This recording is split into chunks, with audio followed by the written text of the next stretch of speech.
Hello friends and welcome back to our channel. In this video I will show you how to install WhatsApp in your Windows laptop or PC. So without wasting your time, let's get started. First of all, click on this Windows icon and here you can see Microsoft Store. So click on this and here in the search bar you have to search for WhatsApp.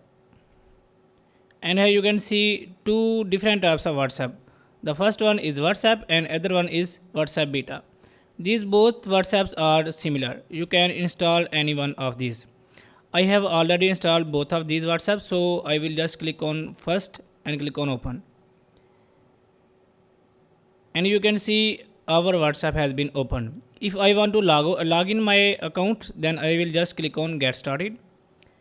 And here you can scan your WhatsApp from your mobile device, or you can just click on link with other phone number. And here you can enter your phone number and log in the WhatsApp in your computer or laptop. So guys, in this way you can install your WhatsApp in your computer or laptop very easily. If this video is helpful for you, please like the video and subscribe to our channel. Thanks for watching.